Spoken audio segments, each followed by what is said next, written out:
Jason Grace. Are you ready for me? Man, I had to get a file real quick. Well, I'm honored to be here this evening, and for you folks that don't know me, there's a lot of new faces in here, but I'm Jason Grace. I'm from Newkirk, Oklahoma. I'm the president of the Oklahoma Self-Boat Society, not the Sailboat Society. Sometimes whenever I slur my speech, people think I'm the president of Sailboat Society, but I'm not. Self-Boat Society. And we put on the event in Oklahoma called OJAM, and if you've not ever been to OJAM, I highly encourage y'all to come. It's a tremendous event.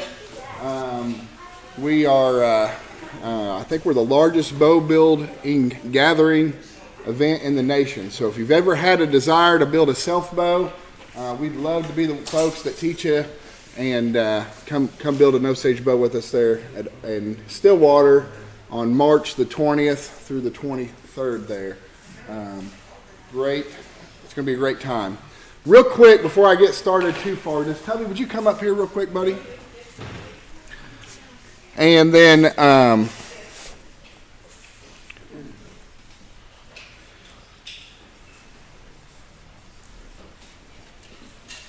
Courtney and Kendrick, can y'all come up here?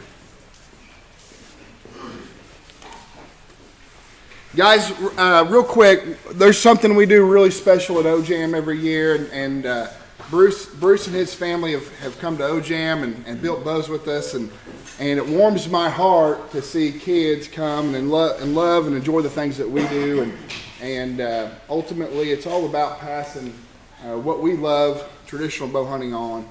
And our friend Courtney here has mentored this young man, and we've got a special gift for you, Kendrick.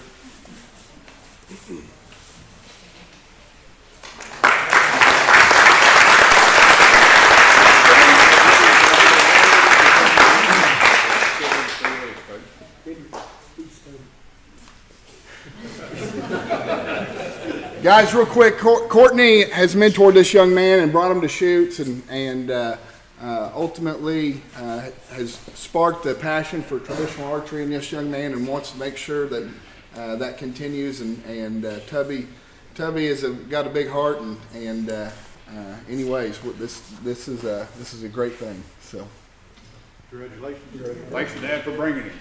Yeah. So, with that being said, every Saturday morning at OJAM at 9 o'clock, we give away a rattan bow, which is a homemade longbow that we build, to every kid 12 and under at OJAM. We've given as many away as over 100 at that event, and we give away arrows. Okay, we've had some discussion within our group on how do we continue that mentorship, you know, and Tubby was at one of those meetings where we brought that up, and ultimately I want to challenge everybody to maybe help us figure out how, whenever I stick 100 bows in kids' hands, how do we make sure that they go home, they don't go get thrown in the garage or the closet, you know? How do we make sure that mom and dad are bringing them to an OTB shoot and shooting those 3D targets, you know? What's that going to cost? What can OSS do to make sure that whenever they come to Clinton to shoot at y'all's event, you know, let's figure out what that costs to make sure mom and dad come. It's not a big burden on their pocket. Kids with the rattan bows, they're already going to get to shoot for free because they're under 12 in most ranges. The Cubs shoot for free. But the key, I think, is mom and dad getting there, you know. There's a lot of young folks here tonight, and man, what a blessing that is to see, you know. There's a lot of old folks too. I see that too. But ultimately, you know, you all have sparked the passion in some of us younger guys, and we're the ones raising kids. And you know, that's really what we got to try to figure out, that piece. How do we continue to make sure that we're getting? I think we're getting the bows in the hands of the kids, but I don't think they're shooting them. You know, ultimately is what we found out. Real quick, I want to tell a story. I know we want to probably end the night fairly quick, but man, I'm blessed to be a father of two young boys. Now my youngest, who's 13, I have to look him in the eye. He's 6'3", 6'4" almost. Got a size 14 shoe, and golly, he's a monster. But those boys have been shooting bows since they've been little bitty. They've been to OJAM when they were in diapers, and I couldn't be the president without the help of a lot of folks watching my kids as I help run that event. But I'm super proud of my boys, and my oldest, he's a really gifted artist. You know, he's a really gifted in performing arts and visual arts. He's a really nice, he can really draw, and he loves to do plays. He's a thespian, you know. But my youngest, I guess, is following in my shadow a little bit. And this year it was really special. Rifle season comes along, and that's what I do for a living. I manage a piece of property for hunting and recreation. So we eat, breathe, sleep, hunting and fishing. You know, I've got an outdoor store in Newkirk also. But anyways, that's my life revolves around hunting. Okay, so my youngest boy's following those footsteps. Who can remember being a little boy and wanting to pull 40 pounds? You know, that was a legal weight back when we were kids. That was kind of like a rite of passage. And I just wrote an article of this in our newsletter, and I want to tell you all a little bit about that. I've got a really good friend that lives down in Ardmore, and he's got 3 boys. And when his oldest boy was about 6 or 7, he says, "Man, I think I'm going to buy him a crossbow." I said, "Kyle," I said, "I understand you want to get him out in the woods with you and build that deal, but you remember being a young boy and getting your bow at 10 or 11 years old and working really hard to pull back 40 pounds so you can go deer hunting?" I said, "Do you want to take that away from your boy, that rite of passage?" For me, it was a rite of passage. I got my first bow when I was 11. My dad was a bow hunter, and I'll never forget sitting in a tree stand on the corner of a field, and he was in another stand. We weren't in the same tree, and watching him shoot a deer with a bow. And he was going to let me shoot it, but I had buck fever so much I couldn't pull my bow back, you know. So I tell my friend Kyle, and my dad shoots this buck, and I just lose it, you know. But so I tell my friend Kyle, I said, don't do that to your boy, you know. Let's make sure that they can have the same opportunities as us. And I think we lost a little bit of that when we passed crossbows. Is that rite of passage from boyhood to manhood when you could pull back 40 pounds, you know. It was really special to me when I was young. So this year, rifle season rolls around, and I said, "Huck, you want to get your 308 I bought you for Christmas last year? You want to get it out?" He said, "No, Dad." He says, "I'm a bow hunter." And last year, he's been bow hunting since he could pull his now 30-pound bow, is what's legal in Oklahoma.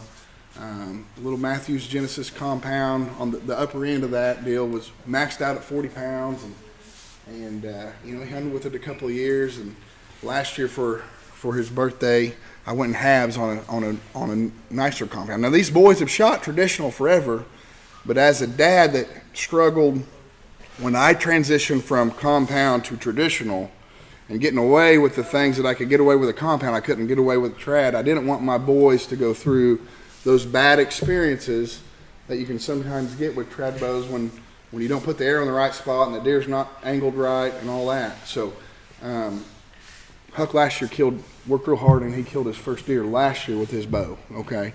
And then come this year, he says, "Dad, I'm a bow hunter, rifle season." And I said, "Okay." I said, "If you're going to live it, you know." And so I think it was the Sunday of opening weekend. He hunted Saturday. Sunday I put him in the blind, and you know, I get that text. He said, "Dad, I just shot a good buck." You know, I said, "Okay, you know, what was the shot placement? You know, all that." And ultimately, he said, "Dad, I just seen it pile up out there." You know, so he shot his first buck with the bow by sticking to his guns. Anyway, so, yeah, super cool, super cool. Yeah, he since had killed 3 deer with a bow this year. But my favorite moment of the season is him being a 6'4", 13-year-old 8th grade boy. We were at a basketball tournament just down the way from the ranch, and anyways, the game gets over. It's closer to the ranch than it is my home, and so I go watch it at 2:00 in the afternoon. The game gets over at 3, and he comes out of the locker room and meets me there by the door. He says, "Dad, can we go hunting?" I said, "Son, you're in shorts, and it's cold outside. You know, and and you don't have your bow. Your bow's at home." Well, we get in the truck, and just my heart, boy wants to go hunting.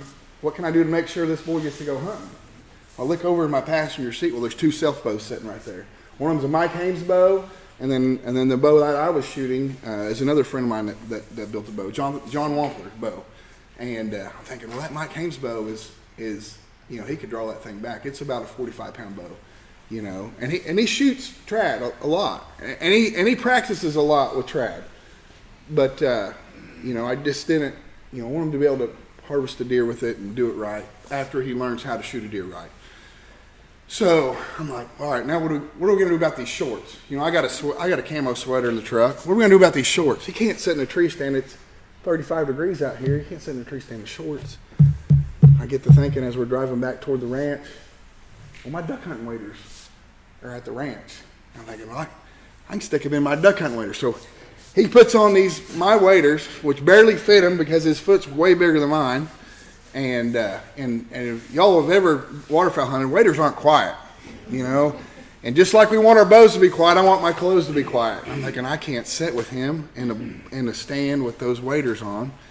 He shoots that bow. I had enough broadheads. He shoots that bow. He shoots it good. I said, son, we're gonna hunt the ranch. We don't have time to go anywhere else. I said, you can shoot mature does or any mature buck that is 8 points or less. And Huck is real literal. He's a really smart kid, but he's literal. He's real literal. And so I put him in a stand, and I go to a stand.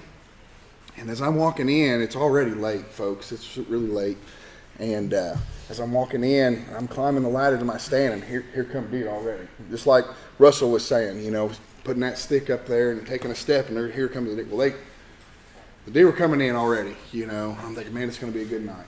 And anyhow, well, I have an awesome encounter. I had 4 or 5 does come in right off the bat. They worked their way off into the food plot, and another group of does comes underneath my tree, and right down the trail I walk comes a monster, 10-pointer, just clean, typical. And I'm like, all right, this is great. So he comes in, he works those does, he dogs those does, and he turns that doe around, and she runs 10 yards right here, right on my left. It's going to be perfect. I think this is a chip shot, I draw back. There he is broadside, and I shoot. My arrow goes right through the top of his back. And he spins around, stands out there, licks the arrow. I'm like, hey, this deer's going to be fine. I wounded the deer, but it wasn't a great shot, but he's going to be okay. And he comes around and tries to get my wind, and then he blows, bounds off. So I know the deer's going to be okay. Well, in all that chaos, my phone is buzzing in my pocket while the deer's right there. Huck says, I shot a doe. I'm like, you shot a doe? So I start asking all the questions, and he says, yeah, I shot her good, Dad, but the penetration's not great. And she's standing right here. I'm like, well, no, that sounds good, Well, I said, can you see the blood coming out? He says, yeah, there's blood coming out. I'm like, okay. He says, Dad, then a buck or another deer come in here, and I put my phone back in my pocket, and anyways, then a buck comes in on him. Well, it was a really big mature 8-pointer that had a short brow tine, which made it a 7-pointer in his mind, and it comes in right here like 5 yards, quartering away, and anyways, he doesn't take the shot. Dad told him, it has to be 8 points, But anyways, I'm excited about his deer, and after I get through hunting, go to get him, we walk through where she was at, what she did, where she went, and I thought it was a 1-lung hit, okay? So we back out and give the deer plenty of time to die, lay down and die. We leave, it's about 6:30. We get off the ranch, we go to town and eat, see Mama, tell her the story, and about 9:30 we drive back out to the ranch, which is an hour from my house. And really good blood where he watched that deer stand. She takes us maybe another 80 yards down a trail. We lose blood. We don't find the arrow. Long story short is I try to circle, there's some brush pile, you know, some thickets and stuff, looking for blood, you know. The blood was good till where we stopped, and it's just like it was weird. It was really the weirdest blood trail I ever followed. And below that, the direction she was traveling was some rim rock going down to a canyon to the river. And I thought, man, if she went that way, the direction she was going, I'll find blood on that rock, you know, and I never could find it. So I looked for a long time trying to find blood, but I'm not really pushing anywhere because the sign's not there. So I back out. So the next morning, me and a buddy, he's got school, we go in and I park the truck. I marked the last blood with an arrow, parked the truck, opened the door of the truck, and 100 yards from the last arrow, as I opened the door, the arrow that he shot the deer with is right here, the opposite direction the way she traveled. I'm like, well, that's what happened last night. She backtracked and went the other way. And we mow bird courses at the ranch because we do a lot of upland bird hunting. And that deer traveled down a mowed path. The grass, you know, blood tracking in grass is really tough, you know, and it's like this tall where we mowed.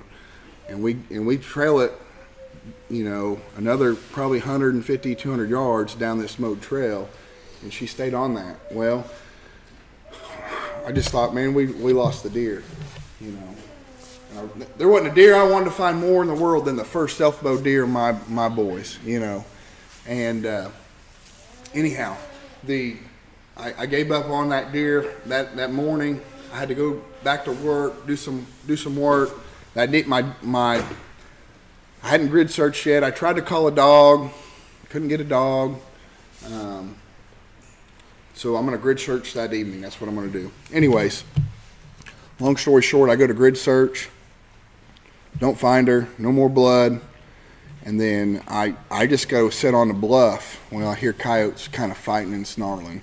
Well, she'd made it to the next canyon over, and those coyotes was eating on her that evening, you know. So he killed her with a one long shot with a self bow, and I was super proud of him. We just didn't find her in time and get her the way we wanted to. But really, that mentorship of those young people, guys, is so important. I'm going to tell you something really, really cool about this facility. What a great facility ODWC has here. Let's see, about a year and a half ago, Colin Bird, who used to work for the Wildlife Department, he was the supervisor over the education and outreach, specifically the archery program in the state of Oklahoma, the archery in the schools. Great, wonderful man. Now he works for the foundation. Okay, he retired here this fall, and he works for the foundation. But just next to this building, right over here, you can see the archery stuff back here, folks. They're going to build I got it on paper here. OG&E. Anybody work for OG&E? You do. Good deal. OG&E had a matching or challenge that they would put up $50,000 if we could raise $50,000, and that become a 10-to-1 match in the state of Oklahoma with the Pittman Robertson money that our fine past president helped inflate quite a bit. But they're going to build, and they did a study. They did a study in the state on how to do this mentorship like we're talking. Okay, folks need a place to go shoot their bow. That's the bottom line. They want to do archery. Archery is like the most popular non-ball sport there is. They just got to have a place to do it. Okay. So right here next to this place, they just got done doing the environmental study. I'm going to read you what Colin sent to me. And then he wrote a grant before he left, and they received it. The department received the Easton Foundation grant for $250,000. The $100,000 I spoke about that was part of OG&E's challenge by the foundation. So the current project funds raised and matched so far are $3.5 million. Okay, for the wildlife restoration program, which allows for 9-to-1 match on shooting range projects. The environmental impact study right here they were just going to include this 9 acres right here by here, but they thought that if they could build multiple outdoor ranges, so they included 160 acres right here on this site to the east of here, to be included for those outdoor ranges for organizations like OTB, OSS, other state organizations could host events here, encourage and do this qualifier and state shoots for the NSAA. They're going to build an indoor facility. So originally it was just going to be that outdoor part, and they use this building already for archery, but now they're including the funding to build another one of these buildings. We don't know how big, but the big part of the project will be adding intro and intermediate archery training programs for families and adults. So exactly what I was saying is the key to keeping these kids shooting bows is making sure the parents are shooting bows. And ultimately it's partners like OTB, OSS. I'll be honest with you, the Bow Hunting Council in Oklahoma has been decimated. The strongest pro archery organizations in the state are OTB and OSS. That's where the membership and the representation from archery and bow hunters is. You guys are the voice through these organizations. From y'all being here tonight and being active at OJAM or a member of our deal. That's really, those are the voice for your archery and your bow hunting rules in the state. I want to encourage y'all, these things don't run themselves, okay? It's really tough to do Tubby's job for OTB, especially when you got a young family. I've done it for OSS. If you feel so inclined, the volunteerism, helping Kevin and Tubby and Curtis and I don't know whoever else is on your board, but what a round of applause for those guys on this board. And I know they're just like us, that they probably need more volunteers to fill their shoes whenever they're ready to just come to the shoots and shoot for fun, because it takes everybody, folks. If you guys are so inclined to, if you don't know me, please come up, and I'd love to know you. My best friends and my favorite people to be around are traditional archery-minded folks. I call them my OSS family, my family away from my family. Hopefully we can see you on the range out there. Man, if you could help, be a volunteer, get involved, pay attention to the legislative stuff that's coming down the pipe. We've got some more stuff. It seems like every year we get more and more stuff. Follow me on Facebook. If we're not friends, I want to be friends. I'm in that loop of folks to make sure that Huck and Aspen and Blake and Tate and Kimber and anybody else in here that's young has the same opportunities I had growing up, you know. So, guys, we really appreciate you. Thank you for having me. I'm honored to be here.